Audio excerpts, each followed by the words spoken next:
барои оне ки давлат пойдор бимонад, бояд қонунҳои амалкунандаи он адолатнок бошанд. барномаи маърифатии ҳуқуқи шумоаст ки мустақиман манзури шумо мегардонем ва ин барномаест ки тавассути он шумо имкон доред ба солҳои хеш дар риштаи ҳуқуқ ва тартибот аз ҷониби мутахассисони соҳибтаҷрибаи соҳаи ҳуқуқшуносӣ ҷавобҳои мушаххас бигиред. ин навбат бо мақсади шаҳр додани талаботҳои қонун ба студия даъват намудаем номзади илмҳои ҳуқуқшиносӣ ва ҳамзамон судяи суди ноҳияи Синои шаҳри Душанбе Раҳмон Далер Сафарбекро шуморо ба барнома хушомадед мегӯем. ва бинандагони гиромӣ ёдоварам шавем ки телефони мо дар студия 227 фаъол аст. шумо метавонед дар рафти барнома занг бизанед ва суолҳои худро пешниҳод намоед. ва барномаро шурӯъ мекунем аз саволи сокини ноҳияи Шоҳмансур Шарипов Раҳматулло. мегӯянд ки дар зери аксар биноҳои баландошона як навиштаҷоте вуҷуд дорад ки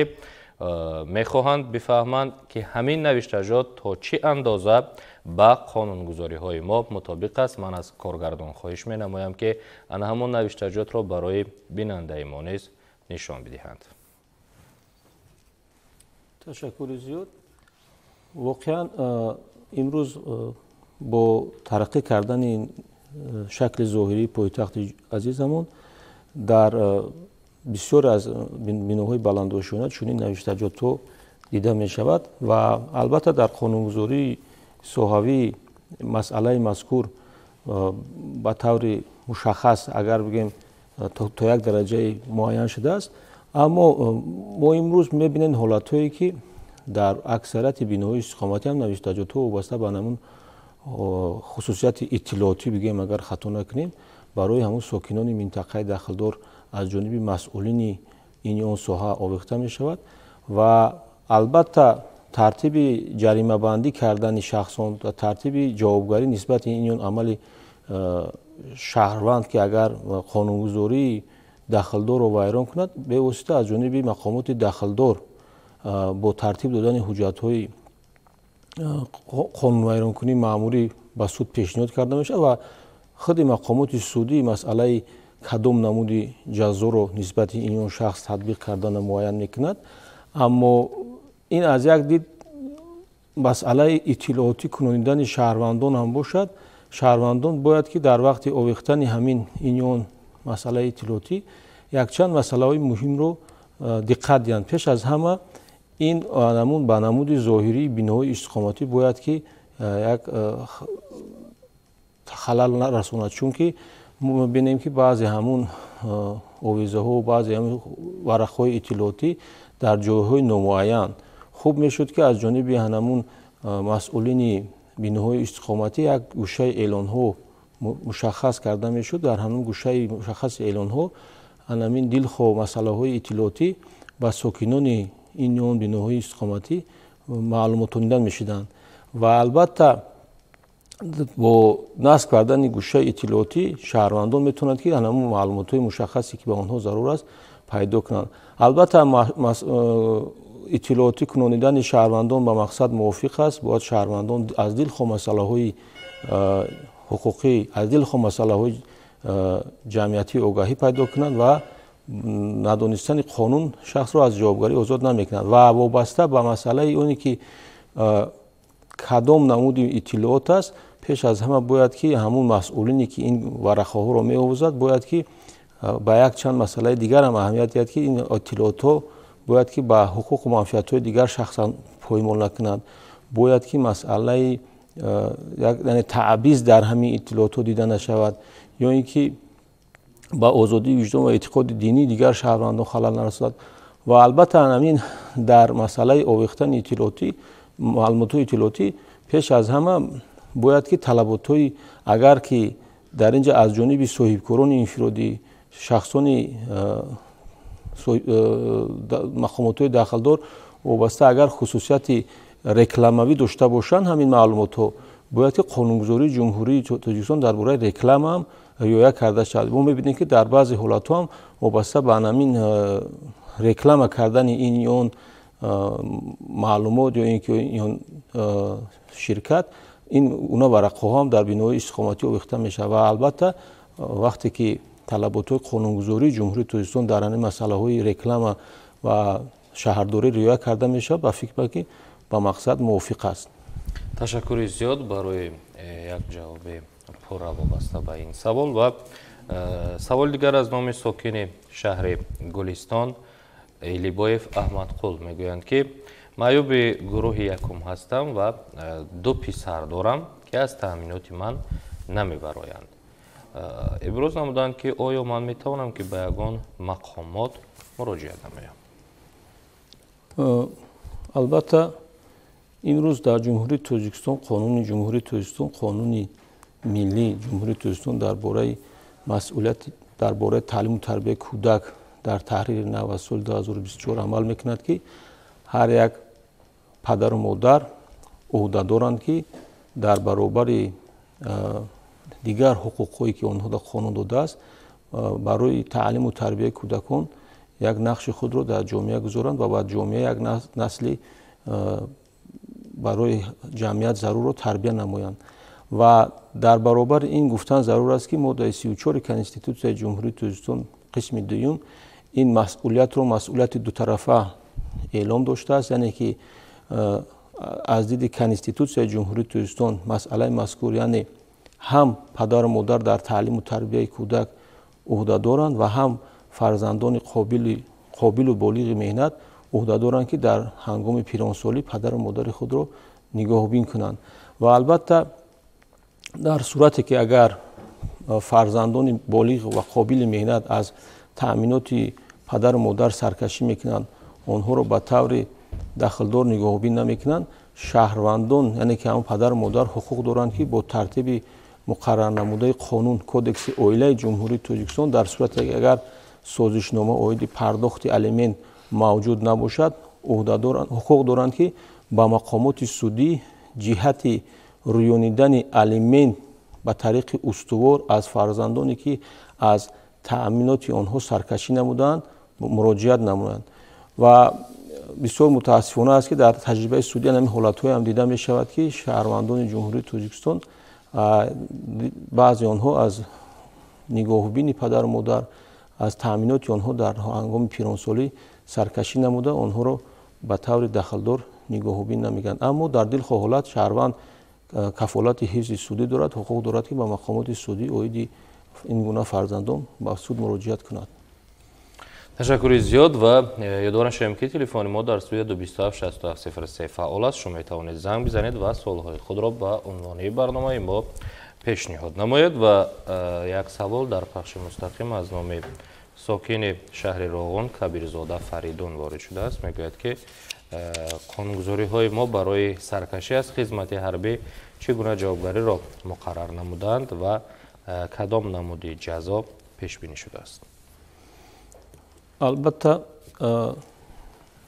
яке аз ӯҳдадориҳои конститутсионии шаҳрвандони ҷумҳурии Тоҷикистон ин ҳифзи ватан мебошад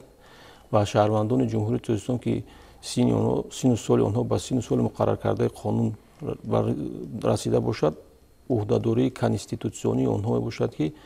барои ҳифзи ватан камари ҳиммат банданд. ва дар сурате ки агар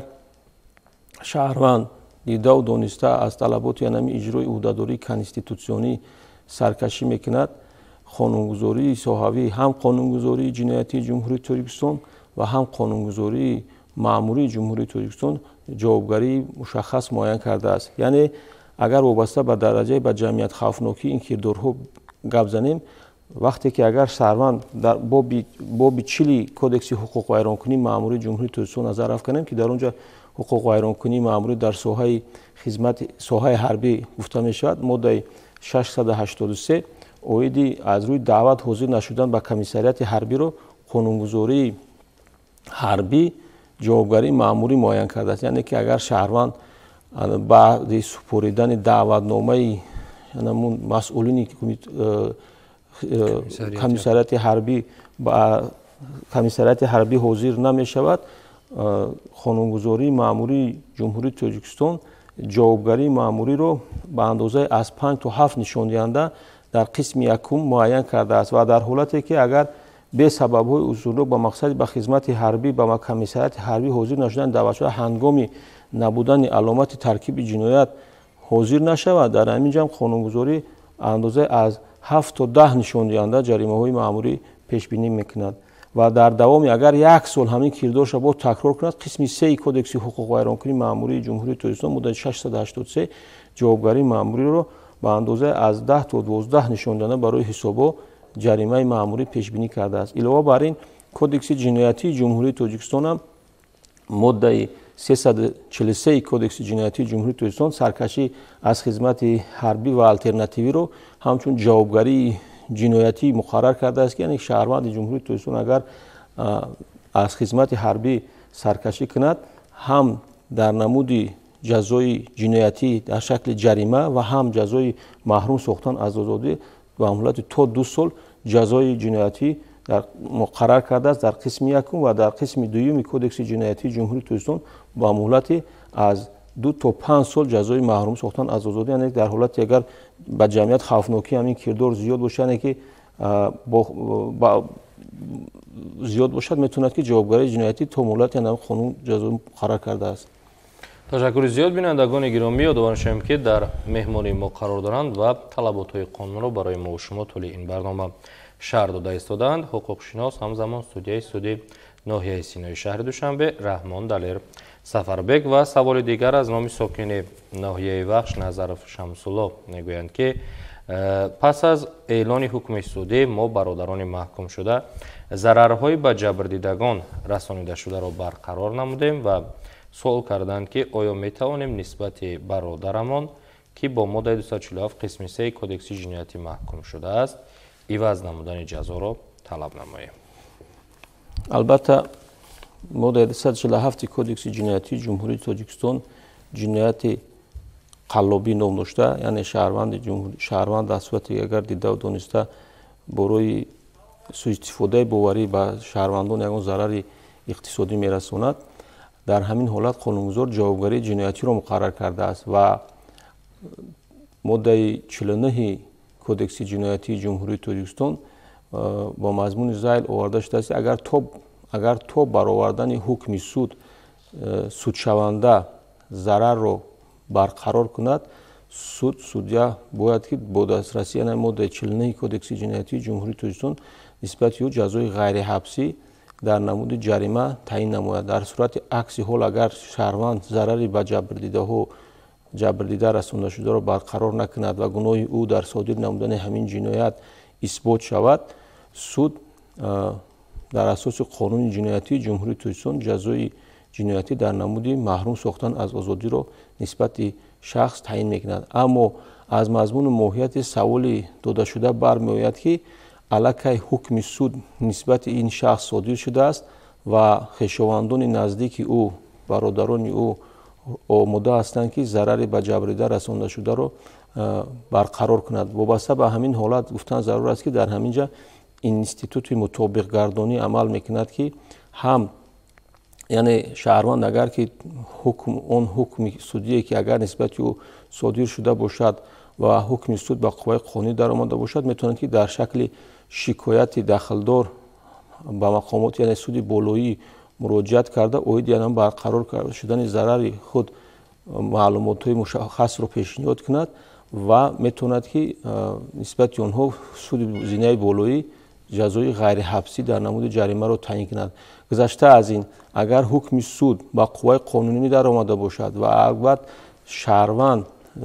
در جایهای از آزادی محروم نگاه داشته شده هم باشد، در همین جا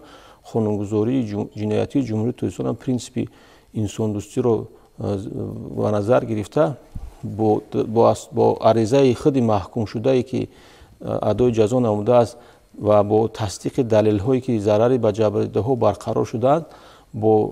خلاصه داخلدار سرریاست اجرای جزای جنایتی میتونند که پیشنهاد مشخص به مقامات سودی ارسال کرده شود. در همین زمینه سود زینه مقصد پرونده رو که سود پرونده رو دیده است میتوند که نسبت شهر همون اینستیتوت مطابق گردانی رو مورد عمل قرار دهد و شهروند رو جزای جنایتی در نمود محروم ساختن از آزادی رو با جزای جریمه عوض کند. تشکر زیاد. وابسته به همین مثلا پرداخت انمو ضررهای رسانده شده به شهروندان مثلا حالت‌هایی که باشد که میان همون دو نفر یگان خصومت باشد و مثلا همون جبرده میتواند که مثلا طلبات پیشنهاد که همین ضرر رو نگیرد یا اینکه یگان چاره‌های مجبور کنی است که مثلا همون ضرر طریق یگان حکم یا اینکه یگان امرنامه حتما باید به همون جبردیده رسانده شود و او سرکشی نکند. در تجربه سودی عملیات سودی شونی حالات رو ما نخوردیم. برعکس جبردیدهای پرونده‌های جنایتی که از همون عمل‌های جنایتکارانه سودشونده ضرر اقتصادی دیدن، آنها منفعت‌دار هستند که ضررهای به آنها رسانیده شده به طریق پرره برقرار کرده شود و از اونی که شهروند پس پنجره میشود و آنها منفعت‌دار است که همون ضررهای به آنها رسانده شده پرره برقرار کرده شود. تشکر زیاد. و سوال دیگر از نام ساکن ناحیه بلجوان یاروف عبدالله میگویند که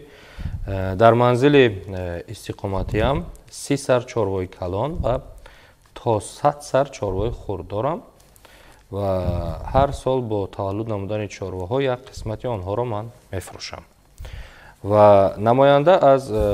کمیته انداز آمده است طلب دارد که باید از فروش چارواهی که من در منزل استقامتی خود پرورش میکنم انداز سپارم و به ما سوال کردند که آیا همین طلبات از نگاه قانونگذاری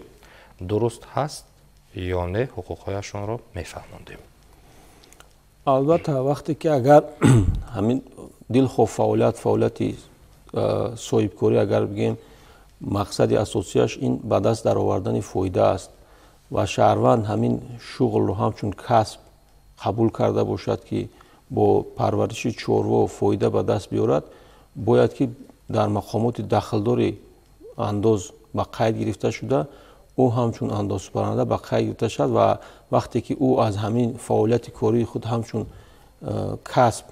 منتظم، یکی از علامت‌های فعالیت صاحبکاری همین است که همین فعالیت باید منتظم باشد.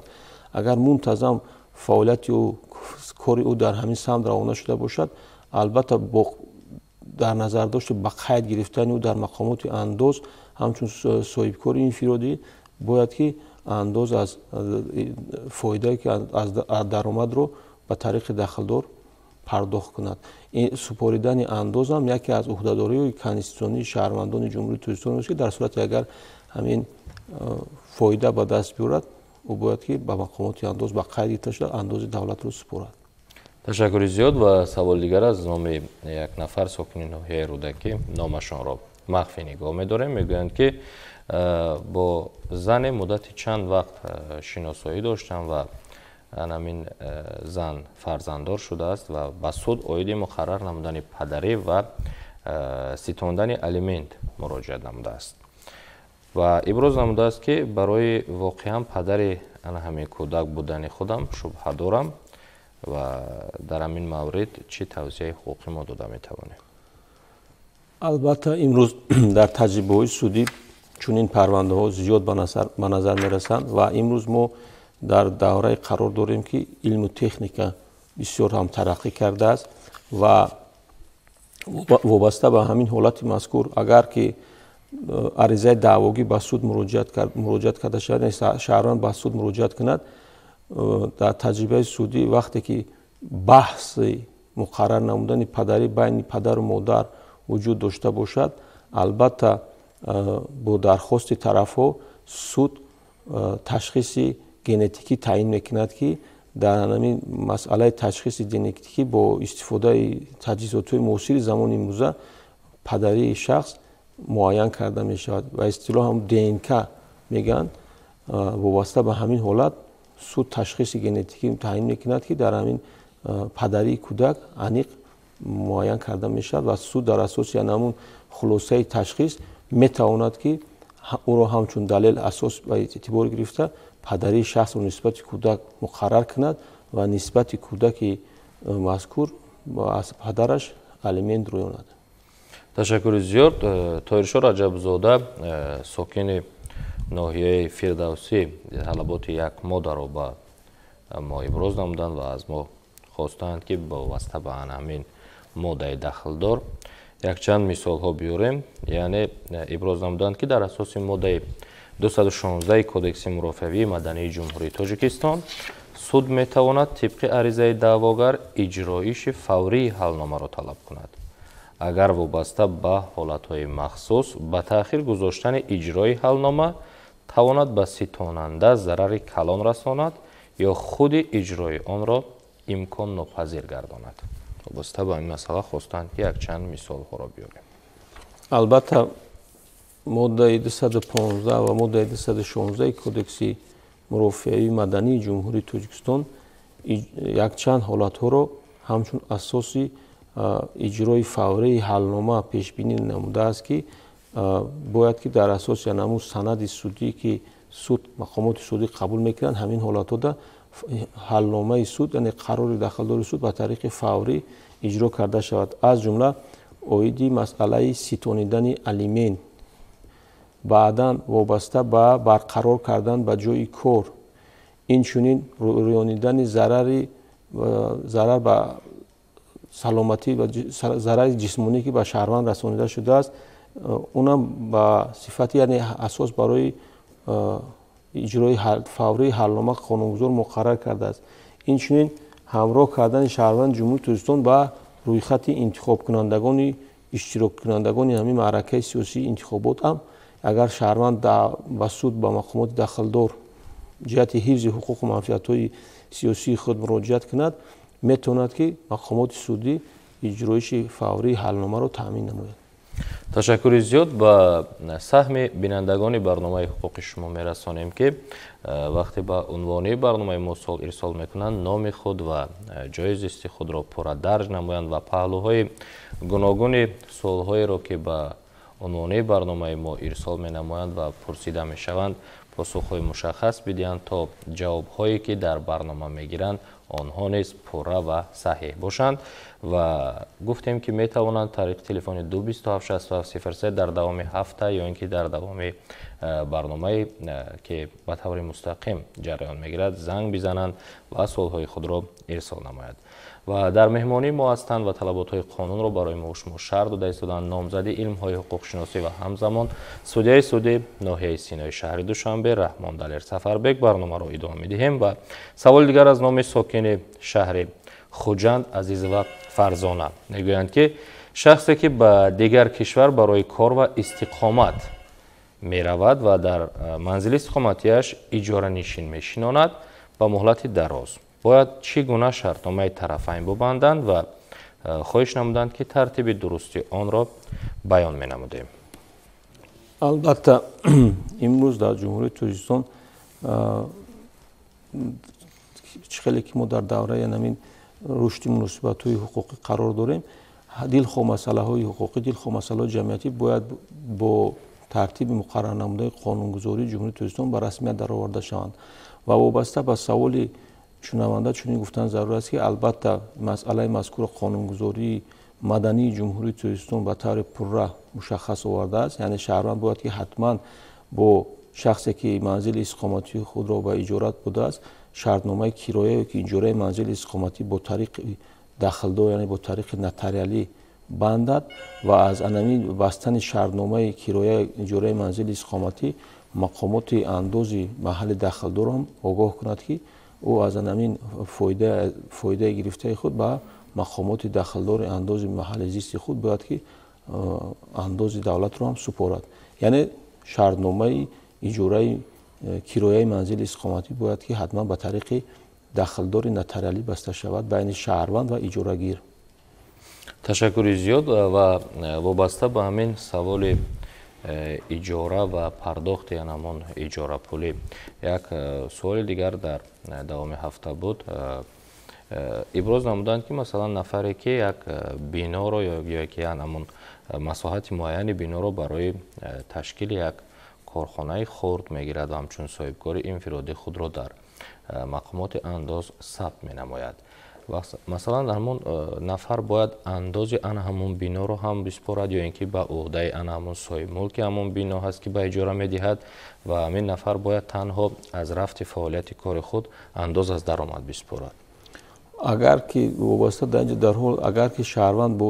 гирифтани иҷораи бо бастани шартномаи кироя яъне ҳамон объекти مذکور فعالیت صاحبکاری عمل کند، در اینجا مسئله سپردن اندوز از مساحت حکومت اندوز از فایده نسبت هم صاحب ملک داخل دارد. وقتی که شهروند صاحبکاری انفرادی در همین حدود ابیکت داخل دار فعالیت صاحبکاری را عمل میکند، در اینجا گپ در مسئله هم اندوز از درآمد از فایده گرفته میشود که شهروند با فعالیت صاحبکاری یک مبلغ معین به دست میآورد و در اینجا گپ در مسئله دیگر نموده اندوز، یعنی اندوز از فایده گرفته میشه. تشکر زیاد. و سوال دیگر از نام ساکن شهر ترسونزاده ترسونوف کریم قول میگویند که آیا ادوکات دولت خارجی در پرونده های گراجانی در جمهوری تاجیکستان به صفت نماینده برآمد کرده میتواند و ابراز نمودند که یک مشکلات حقوقی دارم، میخواهم که منفیت مرا ادوکاتی که از خارج کشور طریق شرطنامه دعوت کردنی هستم حفظ نماید. البته یکی از کریتریای اساسی کفالت حفظ سودی شهروند این یاری حقوقی است و شهروند جمهوری تاجیکستان در دل خود مسائل حقوقی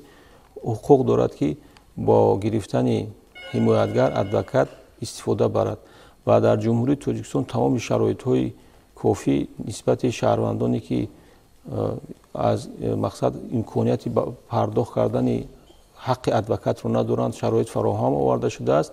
علاوه بر این شهروندان جمهوری تاجیکستان میتوانند که از دیگر ادوکات‌هایی که خود آنها صلاحیت میدونند آنها استفاده برد. بغیر از این هم در جمهوری تاجیکستان ما همچون عضو کامل حقوق جامعه جهانی اعضای چندین سازمان تشکیلات‌های بین‌المللی به حساب رفته و در برابر این سندهای حقوقی بین‌المللی که تاجیکستان اعتراف کرده است قسم ترکیبی نظام حقوقی را تشکیل میدهند. در همین زمینه در جمهوری تاجیکستان کنوانسیای کیشینیوف اوید به حفظ حقوق و منفعت‌های شهروندان و پرونده‌های گراجانی جنایتی اولیوی مورد عمل قرار دارد که تاجیکستان عضو یعنی کنوانسیای بین‌المللی را اعتراف کرده است و در برابر همین البته حمایت حقوقی نسبت شهروندان جمهوری تاجیکستان کفالت داده می شود و البته از استفاده ادوکات از شهروندان خارجی جمهوری تاجیکستان در قانون جمهوری تاجیکستان درباره فعالیت ادوکاتی معین کرده شده است، یعنی شهروند می تواند که از حمایت حقوقی یعنی ادوکات شهروند خارجی استفاده برد. البته باید که وقتی که با مقامات داخلدار جمهوری تاجیکستان که در همین سمت فعالیت یعنی مقام داخلدار این وزارت عدلیه جمهوری تاجیکستان است مراجعت کند و بعد یعنی با قیدگیری موقتی میتواند که فعالیت ادوکاتی رو نسبت شهروند جمهوری تاجیکستان شهروند خارجی عملی کند. تشکر زیاد و به سهم بینندگان برنامه حقوق شما میرسانیم که سوال‌های به برنامه ارسال شده خیلی زیادند و آنها پهلوهای گوناگون مناسبت‌های حقوقی را در بر میگیرند و ما کوشش میکنیم که سوال‌ها را در برنامه از موضوعهای گوناگون انتخاب نماییم تا همگی از پهلوهای گوناگون حقوق‌های خویش آگاهی پیدا بکنند و باعث یادآوری است که وقتی برای برنامه ما جدا شده نیز اینجا به انجام میرسد و ما کوشش میکنیم که با آن سوال هایی که در برنامه امروز جای نکردیم در برنامه های بعدی پاسخ های مشخص بگیریم. و سوال آخرین برای این برنامه از نام ساکن ناحیه فرخار یوسفوف حامید میگویند که زوجم با حلنامه سود برای فرزندانمان الیمنت میگیرد و فرزندانم را به خانه پدر و مادرش برده بیرون از کشور رفته است. من رفته فرزندانم را به منزل اقامتی خودم آوردم و ابراز نمودند که در این حالت پرداخت الیمنت قطع کرده می شود یا نه؟ البته قانونگذاری اولوی جمهوری تاجیکستان برای رویانیدن الیمنت به هم پدر و هم مادر امکانیت داده است، یعنی که هم کودکان خردسال نابالغ اگر در تامینات پدر باشد از مادر، اگر در مادر باشد از پدر الیمنت مقرر کرده میشود. در صورتی که اگر عین حال بعد برآوردن حلنامه سودی معین کرده شد که شهروند کودکان نابالغ در تامینات پدر قرار دارند، میتواند که با عریضه به مقامات سودی جهت آزاد نمودن از پرداخت الیمنت مراجعت نماید. سود با نمود دلیل های پیشنهاد نموده که عین حال کودکان خردسال در تامینات او قرار دارد میتواند که شهروند را از پرداخت الیمنت озод кунад. ташаккури зиёд. яъне ҳатман дар ана ҳамин ҳолат бояд ба суд муроҷиат кунад ва шаҳрванд иброз кардааст ки масалан алимент пардохт мекардааст ва сабабе ки завҷааш масалан ба берун аз кишвар рафтааст ва фарзандонро бо падару модараш мондааст, масалан рафта фарзандонашро ба манзили иқоматии худаш овардааст. дар ҳамин маврид масалан вақте ки алимент муқаррар карда мешавад, ҷои зисти фарзандон низ дар ҳамон баррасии ҳамон парванда мушаххас карда мешавад, ё ин ки ин падар ҳуқуқ дорад ки вақте ки масалан мебинад фарзандонаш бо масалан бибию бобояш истоданд, онҳоро рафта ба манзили иқоматии худаш биёрад. дар ин ҷо албатта агар ҳуқуқу озодиҳои падар нисбат ба бобову биби афзалиятноканд, ҳуқуқу озодиҳои чунки باید پدر به حساب میراد و در همین حالت میتوند که از بابا و بیبی کودکان رو با ترتیب یا نام داخلدار قانون معین کرده رفته گرفتن و عریضه اوید آزاد نمودن علمین موجود. اگر در نوبت خود اگر در تأمینات پدر قرار گیرند، پدر پیش از همه باید که اوید مقرر نمودن جای زیست کودکان عریضه به سود مراجعت کند. در صورتی که اگر جای زیست کودکان با پدر مقرر کرده شوند بنابر سببی که مادر کودکان رو مثلا با دولت دیگر رفته است، اگر در همین حالت جای زیست کودکان با پدر مقرر کرده شود، در نوبت خود بعد پدر میتواند که در اساس عریضه داخلدار جهت رویانیدن علمین از مادر با عریضه دعواگی مراجعت کند. تشکر زیاد و یادآور شویم که در مهمانی ما قرار داشتند. طلبات‌های قانون را طول این برنامه برای ما و شما شرح دادند. نامزد علم‌های حقوق شناسی و همزمان سودیای سود ناحیه سینای شهر دوشنبه رحمان دلیر سفربک شما را بار دیگر برای تشریف آوردن و جواب گفتن به سوال‌های شهروندان عرض سپاس می‌گویم. سلامت باشید. و بینندگان گرامی، چنانه که میگویند ندانستن قانون از جوابگری آزاد نمی‌کند، ولی دانستن آن همیشه منفعت بخش شماست. سلامت و بردم و با شبکه جهان ما باشید.